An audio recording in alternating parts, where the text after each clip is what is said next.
بسم اللہ الرحمن الرحیم۔ 3 مہینے ہونے والے تھے جب علینا اپنی یونیورسٹی کے لڑکے زاہد کے ساتھ ایک کرائے کے مکان میں رہتی تھی۔ صبح دونوں اکٹھے یونیورسٹی جاتے اور اکٹھے ہی واپس آتے۔ اس سے پہلے وہ اپنی یونیورسٹی کے ہاسٹل میں رہتی تھی، مگر زاہد کی محبت میں گرفتار ہو کر وہ اس کی بغیر نکاح کی بیوی کا کردار ادا کر رہی تھی۔ وہ دونوں روزانہ رات کو زنا کر کے سوتے اور صبح اٹھ کر یونیورسٹی چلے جاتے۔ علینا کے والدین نے کبھی سوچا بھی نہ ہوگا کہ جس بیٹی پر وہ بھروسہ کر رہے ہیں وہ یونیورسٹی کے لڑکوں سے زنا کرتی ہوگی۔ روزانہ رات کو زاہد کے دوست بھی گھر میں آ جاتے تھے اور علینا، جس نے کبھی اپنے سگے بھائی کو پانی تک نہ پکڑایا تھا، وہ زاہد کے دوستوں کو کھانا اور چائے بنا کر دیتی تھی۔ علینا کی کچھ ہم جماعت لڑکیوں نے اسے سمجھایا بھی تھا کہ اس طرح اپنے ماں باپ کے بھروسے کو نہ توڑو اور اپنی عزت کو خراب نہ کرو، مگر علینا یہ کہہ کر ان کو خاموش کر دیتی کہ میری زندگی ہے، تمہیں کیا، میں جو مرضی کروں۔ 3 سال گزر چکے تھے۔ اس دوران علینا نے زاہد کو بہت مرتبہ کہا کہ ہم نکاح کر لیتے ہیں، مگر زاہد اسے ہر بار ٹال دیتا۔ یہ سلسلہ کافی دیر اسی طرح چلتا رہا۔ علینا امید سے ہو چکی تھی۔ جب اس نے زاہد کو بتایا تو وہ چونک گیا۔ زاہد کو یہ سن کر غصہ آ گیا تھا۔ 2 دن گزر گئے مگر زاہد نے علینا سے بات تک نہ کی۔ وہ شخص جو 3 سال سے دن رات محبت کے نغمے گاتا تھا، اب وہ علینا کی طرف دیکھنا بھی پسند نہیں کرتا تھا۔ علینا بھی زاہد کے اس رویے سے بہت پریشان تھی۔ دوسری پریشانی اس کے پیٹ میں پل رہی تھی۔ اب زاہد رات کو دیر سے گھر آتا اور آ کر خاموشی سے سو جاتا تھا۔ علینا رات رو رو کر گزار دیتی، مگر زاہد کو اس کے رونے سے ذرا بھی فرق نہ پڑتا تھا۔ ایک دن علینا نے زاہد کے قریبی دوستوں کو زاہد کی موجودگی میں بلایا اور انہیں ساری بات بتا کر کہا کہ بھائی پلیز آپ لوگ زاہد کو سمجھائیں اور اس سے پوچھیں کہ یہ مجھ سے بات کیوں نہیں کرتا، میرا قصور کیا ہے۔ زاہد کے دوست بھی اسی طرح کے تھے۔ انہوں نے زاہد سے بات کرنا شروع کی۔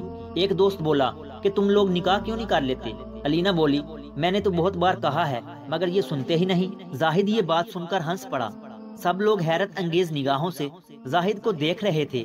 پھر زاہد نے علینا کو کہا کہ تم باہر جاؤ۔ علینا نے کہا کیوں، میرے سامنے ہی کہو جو کہنا ہے۔ زاہد گرج کر بولا دفع ہو جاؤ ادھر سے۔ علینا روتی ہوئی کمرے سے باہر چلی گئی۔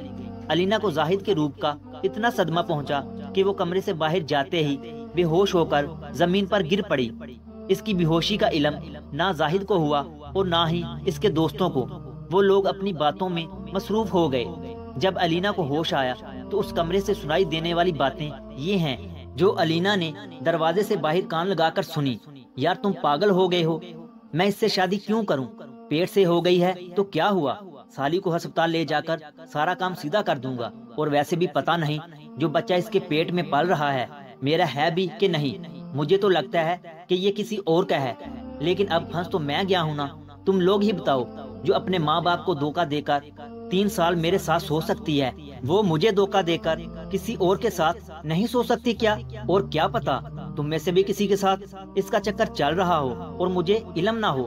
بس 2-3 دن تک اسے ہسپتال لے جا کر ابارشن کرواتا ہوں، پھر 1 سال اور مزے لے کر سالی کو بھگا دوں گا۔ اب میرا یہ معیار تو نہیں کہ میں اس جیسی سے شادی کروں۔ اور سنو تم لوگ، زیادہ حاجی نہ بنو، تمہارے کارنامے بھی مجھ سے چھپے ہوئے نہیں ہیں۔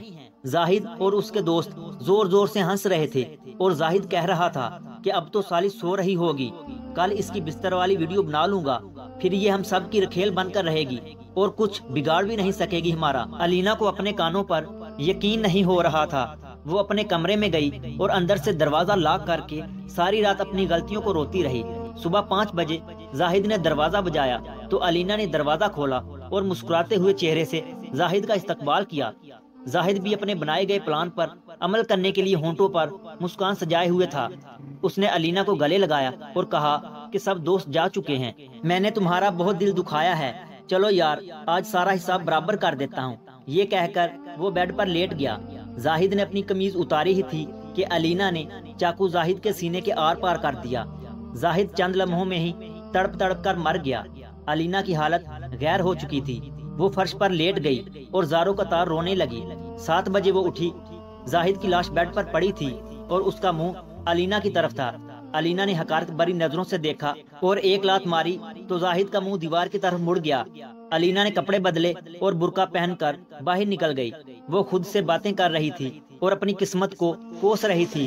اسے اپنی غلطیوں پر پچھتاوا ہو رہا تھا، مگر اب وہ اپنی غلطیاں سدھار نہیں سکتی تھی۔ اس نے خود سے کہا کہ میرے ساتھ ٹھیک ہی ہوا، میرے جیسی کا یہی انجام ہونا چاہیے تھا، نہیں بلکہ یہ بھی بہت کم ہے۔ یہ سوچتے ہوئے وہ روڈ پر چلنے والے تیز رفتار ٹرک کے سامنے کود پڑی اور اپنی جان گنوا دی۔ میری ان تمام لڑکیوں سے گزارش ہے جو یونیورسٹیز میں پڑھتی ہیں، وہ ایسے کاموں سے بچیں، اپنی پڑھائی پر توجہ دیں اور اپنے والدین کی عزت کا خیال رکھیں۔ اگر ویڈیو اچھی لگی ہے تو اسے لائک کریں اور مزید ایسی ویڈیوز دیکھنے کے لیے ہمارے چینل علمی روم کو سبسکرائب کریں۔ ملتے ہیں اگلی ویڈیو میں، تب تک کے لیے اللہ حافظ۔